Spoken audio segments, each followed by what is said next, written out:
नमस्कार भक्तों, आज मैं आपके लिए एक बेहद दिलचस्प और रहस्यमयी पौराणिक कथा लेकर आया हूँ, जो भगवान श्री राम और भगवान शिव से जुड़ी हुई है। यह कहानी उस समय की है जब भगवान श्री राम अश्वमेध यज्ञ कर रहे थे और यज्ञ का घोड़ा अयोध्या से निकलकर विभिन्न राज्यों को विजित करता हुआ एक ऐसे स्थान पर पहुंचा जहां भगवान शिव का विशेष संरक्षण था। आइए जानते हैं विस्तार से। कहानी शुरू होती है भगवान श्री राम के अनुज शत्रुघ्न के नेतृत्व में चल रहे अश्वमेध यज्ञ से। यज्ञ का उद्देश्य संपूर्ण आर्यावर्त को धर्म और मर्यादा के मार्ग पर लाना था। प्रभु श्री राम की सेना में शत्रुघ्न के साथ राम भक्त हनुमान, सुग्रीव और पुष्कल जैसे महान योद्धा थे, जिनकी वीरता के आगे देवता भी नतमस्तक होते थे। यज्ञ का अश्व जब देवपुर पहुंचा तो वहां के राजा वीरमणि ने घोड़े को पकड़ लिया। लेकिन दोस्तों, यह कोई साधारण विरोध नहीं था।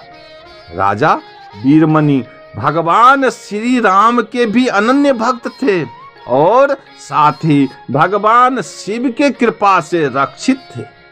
उनकी भक्ति और तपस्या से प्रसन्न होकर महादेव ने उन्हें और उनके राज को हर प्रकार के संकट से बचाने के लिए वरदान दिया था। अब सवाल यह उठता है कि जब दोनों पक्ष धर्म और भक्ति के प्रतीक थे, तो आखिर ऐसा क्या हुआ जो भगवान श्री राम और भगवान शिव के बीच एक भयंकर युद्ध की नौबत आ गई। तो चलिए इस युद्ध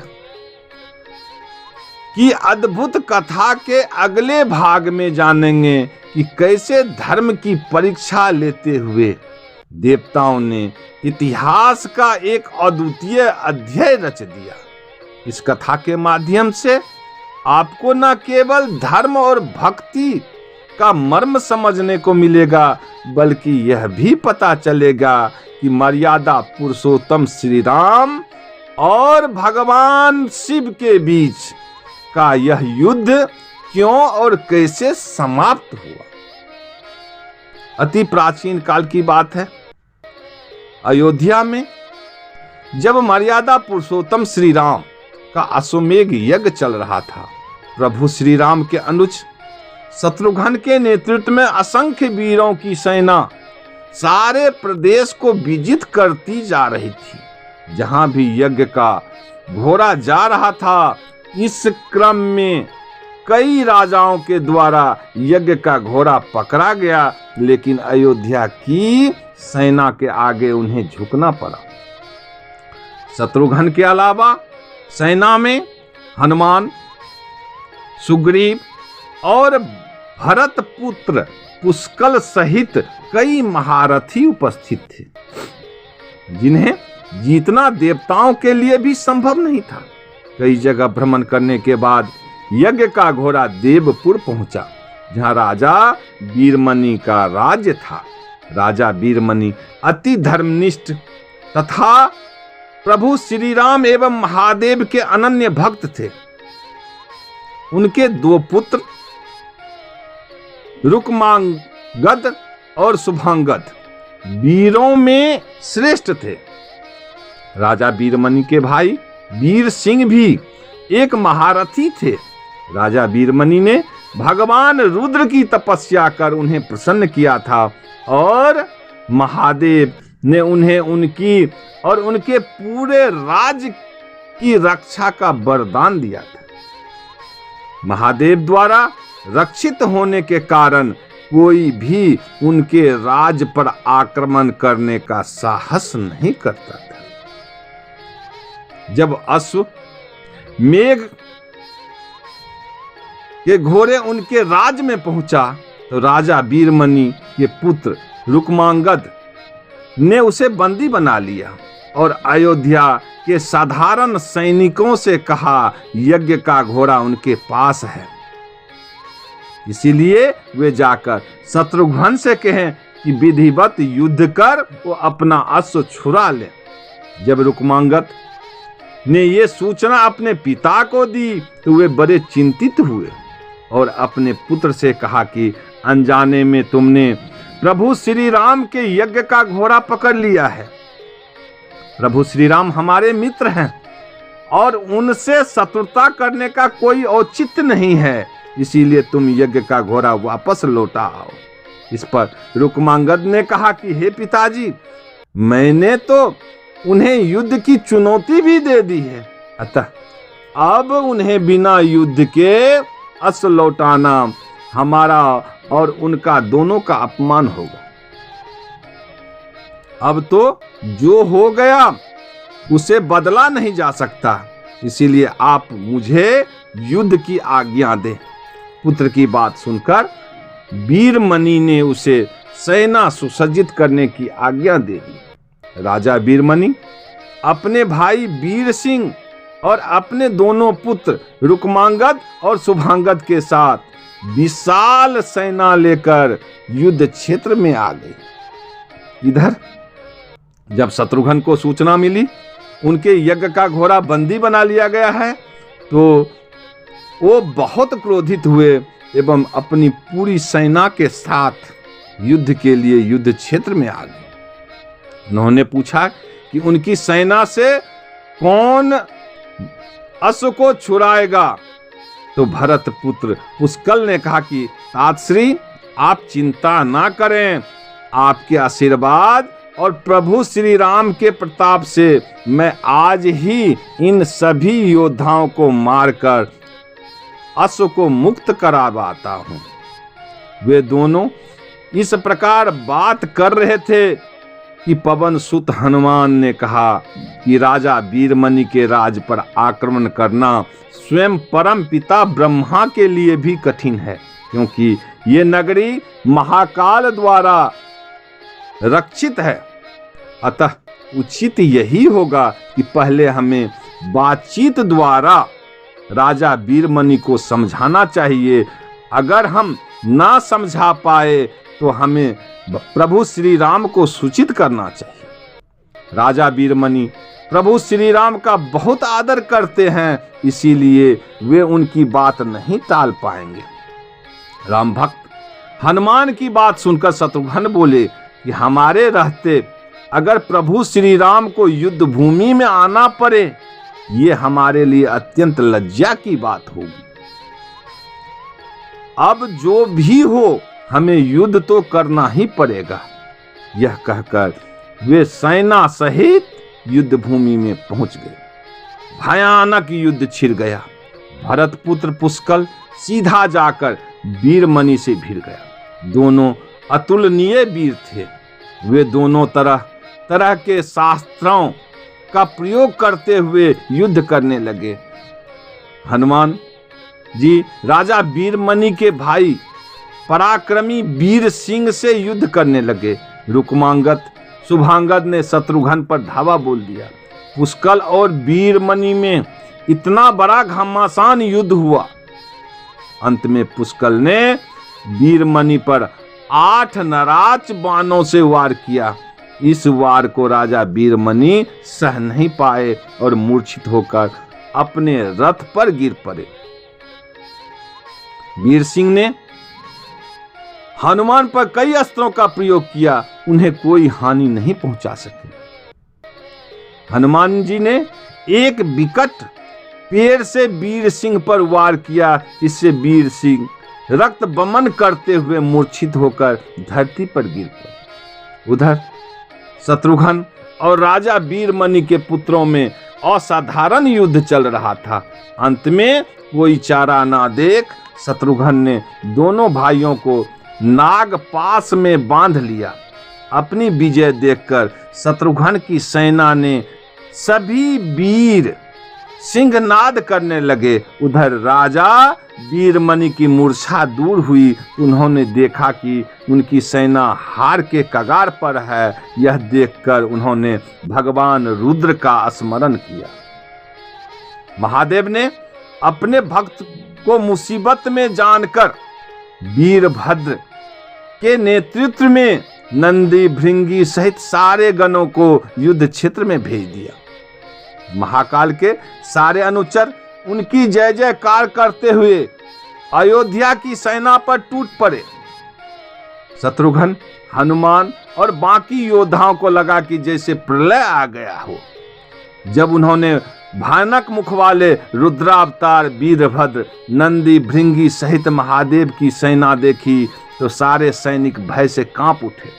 शत्रुघ्न ने हनुमान जी से कहा कि जिस वीरभद्र ने बात ही बात में दक्ष प्रजापति की मस्तक काट डाला था और जो तेज और समता में स्वयं महाकाल के समान है, उसे युद्ध में कैसे हराया जा सकता है। यह सुनकर पुष्कल ने कहा कि हे तातश्री, आप दुखी मत हो। अब तो जो भी हो, हमें युद्ध तो करना ही पड़ेगा। यह कहते हुए पुष्कल वीरभद्र से, हनुमान नंदी से और शत्रुघ्न भृंगी से जा भिड़े। पुष्कल ने अपने सारे दिव्यास्त्र का प्रयोग वीरभद्र पर कर दिया, लेकिन वीरभद्र ने बात ही बात में उसे काट दिया। उन्होंने पुष्कल से कहा कि हे बालक, अभी तुम्हारी आयु मृत्यु को प्राप्त होने की नहीं हुई है, इसीलिए युद्ध क्षेत्र से हट जाओ। उसी समय पुष्कल ने वीरभद्र पर शक्ति से प्रहार किया, जो सीधे उनके मर्म स्थान पर जाकर लगा। इसके बाद वीरभद्र ने क्रोध से थर्राते हुए एक त्रिशूल से पुष्कल का मस्तक काट लिया और भयानक सिंहनाद किया। उधर भृंगी आदि गणों ने शत्रुघ्न पर भयानक आक्रमण कर दिया। अंत में भृंगी ने महादेव के दिए हुए पाशुपात्र से शत्रुघ्न को बांध दिया। हनुमान अपनी पूरी शक्ति से नंदी से युद्ध कर रहे थे। उन दोनों ने ऐसा युद्ध किया जैसा किसी ने नहीं किया था। दोनों श्री राम के भक्त थे और महादेव के तेज से उत्पन्न हुए थे। काफी देर लड़ने के बाद कोई और उपाय ना देखकर नंदी ने शिवास्त्र का प्रयोग कर हनुमान को पराभूत कर दिया। अयोध्या के सेना की हार देखकर राजा वीरमणि की सेना में जबरदस्त उत्साह आया और वे बाकी बचे सैनिकों पर टूट पड़े। यह देख हनुमान ने शत्रुघ्न से कहा कि मैंने आपसे पहले ही कहा था कि ये नगरी महाकाल द्वारा रक्षित है, लेकिन आपने मेरी बात नहीं मानी।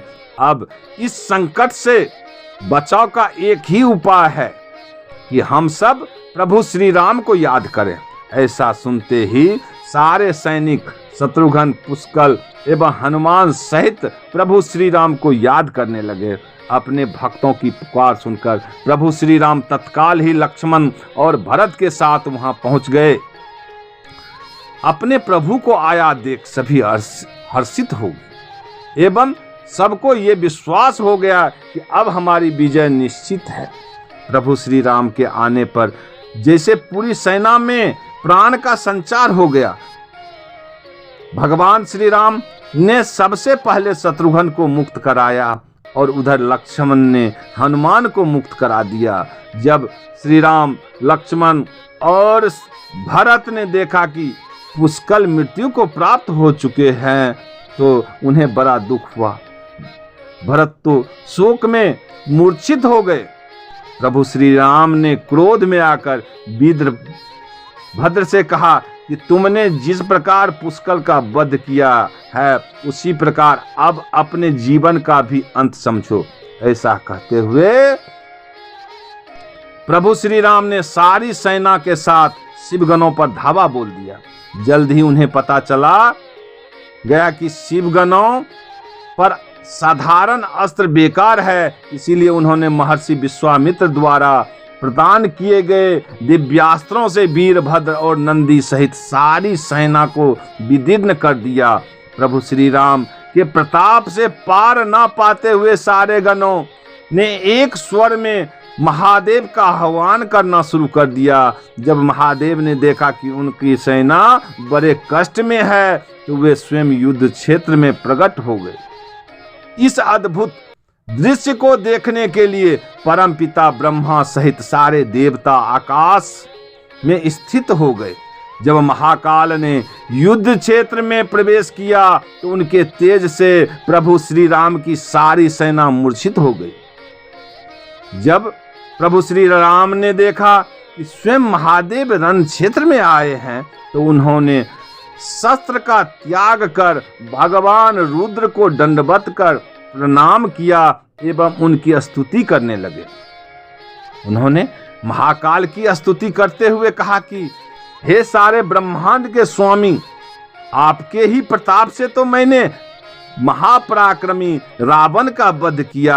आप स्वयं ज्योतिर्लिंग में रामेश्वर में पधारे।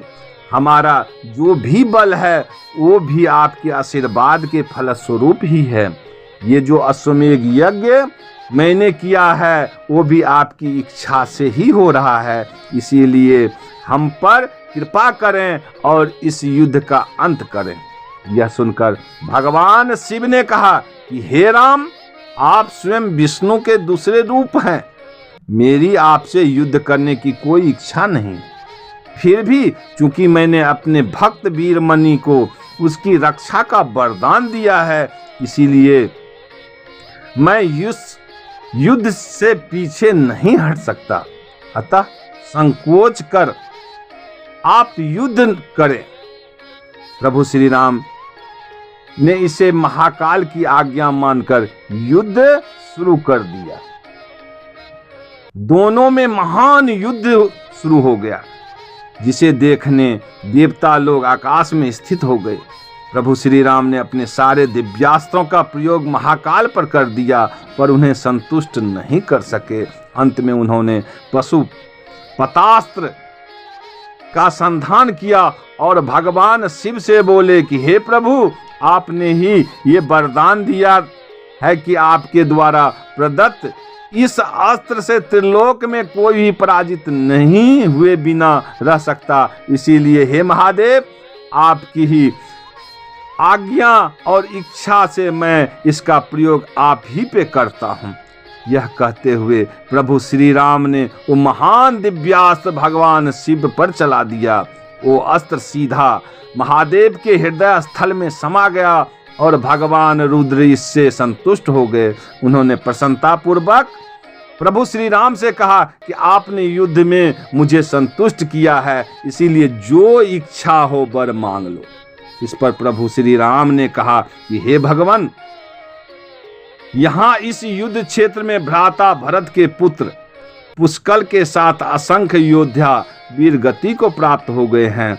उन्हें कृपया जीवन दान दीजिए। महादेव ने मुस्कुराते हुए तथास्तु कहा और पुष्कल समेत दोनों ओर के मारे गए सारे योद्धा को जीवित कर दिया। इसके बाद उनकी आज्ञा से राजा वीरमणि ने यज्ञ का घोड़ा प्रभु श्री राम को लौटा दिया। ऐसे और भी ऐतिहासिक और धार्मिक प्रसंगों की जानकारी के लिए देखते रहिए हमारी चैनल कथा विहार। जय श्री राम।